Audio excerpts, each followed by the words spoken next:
জামাতে ইসলামী এবং তাদের যে সমমনা ৮ দল রয়েছে তাদের সাথে আমরা কথা বলেছি। ওসমান হাদির গায়ে গুলি লেগেছে, কালকে আপনার গায়ে লাগবে, পরশুদিন আমার গায়ে লাগবে।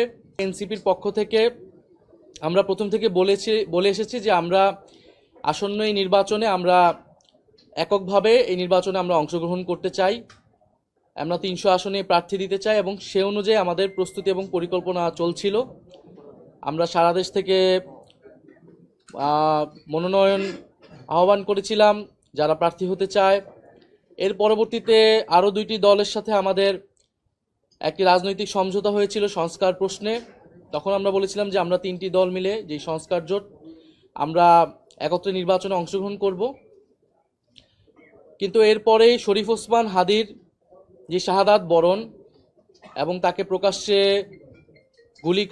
গুলি করার মাধ্যমে বাংলাদেশের রাজনৈতিক প্রেক্ষাপট অনেক বেশি পরিবর্তন হয়েছে।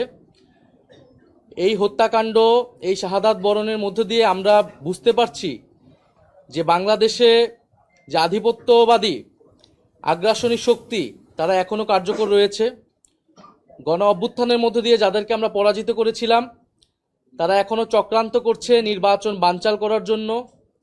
তারা চক্রান্ত করছে এই যে সংস্কার এবং নতুন বাংলাদেশের অগ্রযাত্রা সেটাকে ব্যাহত করার জন্য, এবং তারা চক্রান্ত করছে এই জুলাই প্রজন্মকে নিঃশেষ করে দেওয়ার জন্য।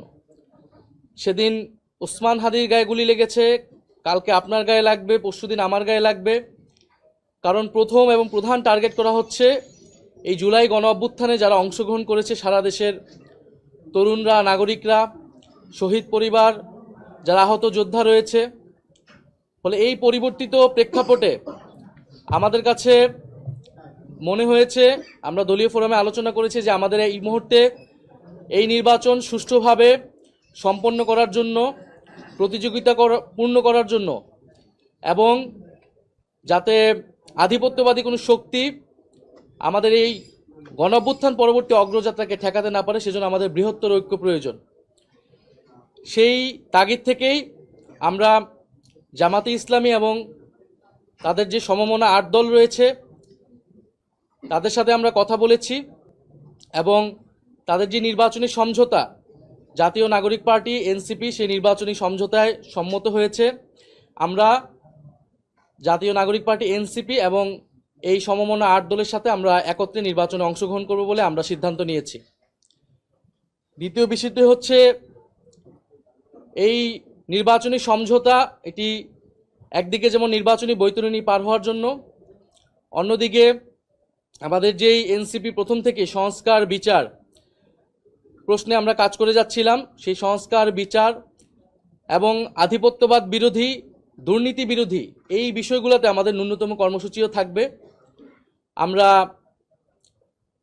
রাজনৈতিক জায়গায় আমরা মনে করছি এই মুহূর্তে বাংলাদেশের এই সংকটগুলো রয়েছে, যেখান থেকে এই বাংলাদেশকে রক্ষা করতে হবে, জুলাই প্রজন্মকে রক্ষা করতে হবে, এবং গণ অভ্যুত্থান পরবর্তী যে আমাদের আকাঙ্ক্ষা সেটা যাতে কোনোভাবেই ব্যাহত না হয়, এই জন্য আমরা একটা বৃহত্তর ঐক্যের জায়গায় পৌঁছেছি। আমরা আজকে আনুষ্ঠানিকভাবে আমরা শুধু এই ঘোষণাটাই দিচ্ছি। ঘোষণাটি অলরেডি সমমনা ৮ দলের প্রেস ব্রিফিং থেকে আপনারা জানতে পেরেছেন।